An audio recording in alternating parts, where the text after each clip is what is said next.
वसुदेवसुतं देवं कंसचाणूरमर्दनं देवकी परमानन्दं कृष्णं वन्दे जगद्गुरुं श्रीकृष्णं वन्दे जगद्गुरुं श्रीकृष्णं वन्दे जगद्गुरुं। सीता अनसुईया संवाद। जिस समय भगवान श्री राम का वनवास हुआ था और वे सीता तथा लक्ष्मण को साथ लेकर वन में गए, उस समय वे तीनों महर्षि अत्रि के भी अतिथि हुए थे। वहाँ अनसुईया जी ने सीता का बड़ा सत्कार किया। स्वयं महर्षि अत्रि ने श्री राम के सामने अपने मुख से अनसुईया के प्रभाव का वर्णन करके कहा, श्री राम, ये वे ही अनसुईया देवी हैं। ये तुम्हारे लिए माता की भांति पूजनीय हैं। विदेह राजकुमारी सीता इनके पास जाए, वे संपूर्ण प्राणियों के लिए वंदनीय हैं। अत्रि जैसे महर्षि जिनका गुणगान इस तरह करते हैं, उन पति परायणा अनसुईया जी की महिमा का वर्णन कौन कर सकता है।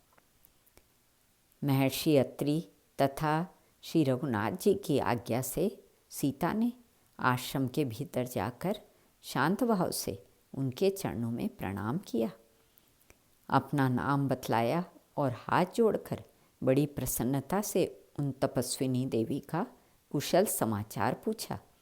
उस समय अनसुईया जी ने सीता को सांत्वना देते हुए जिस प्रकार सती धर्म का महत्व बतलाया, वह प्रत्येक नारी के लिए अनुकरणीय है तथा कंठहार बनाने योग्य है। अनसुईया जी बोली, सीते, यह जानकर मुझे बड़ी प्रसन्नता हुई है कि तुम सदा धर्म पर दृष्टि रखती हो। बंधु बांधवों को छोड़कर और उनसे प्राप्त होने वाले मान प्रतिष्ठा का परित्याग करके तुम वन में भेजे हुए राम का अनुसरण कर रही हो। यह बड़े सौभाग्य की बात है। अपने स्वामी नगर में रहे या वन में, भले हो या बुरे, जिस स्त्रियों के वे प्रिय होते हैं, उन्हें महान अभ्युदयशाली लोगों की प्राप्ति होती है।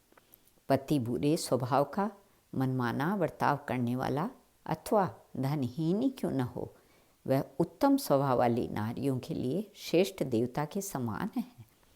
वैदेही, मैं बहुत विचार करने पर भी पति से बढ़कर कोई हितकारी बंधु नहीं देखती तपस्या के अविनाशी फल की भांति यह वह इस लोक और परलोक में सर्वत्र सुख पहुँचाने में समर्थ होता है।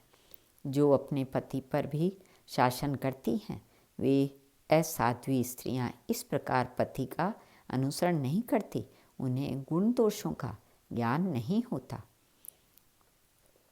ऐसी नारियां अनुचित कर्मों में फंसकर धर्म से भ्रष्ट हो जाती हैं और संसार में उन्हें अपयश की प्राप्ति होती है।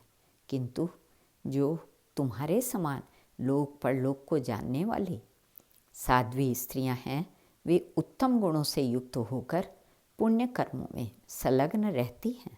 अतः तुम उसी प्रकार अपने पतिदेव श्री रामचंद्र जी की सेवा में लगी रहो।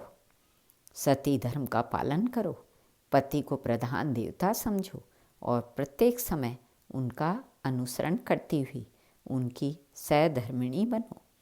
इससे तुम्हें धर्म और सुयश दोनों ही की प्राप्ति होगी।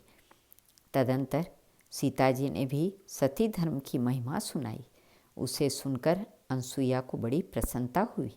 उन्होंने कहा, सीते, तुम्हें आवश्यकता हो या न हो, तुम्हारी निर्लोभता से मुझे तो जो हर्ष हुआ है उसे मैं अवश्य सफल करूँगी।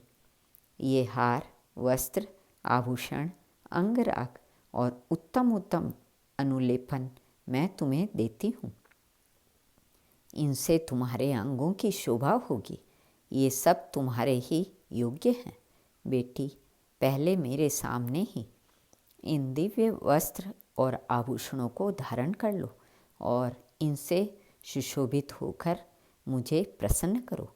इस प्रकार सीता का सत्कार करके अनसुईया जी ने प्रेम पूर्वक उनको विदा किया।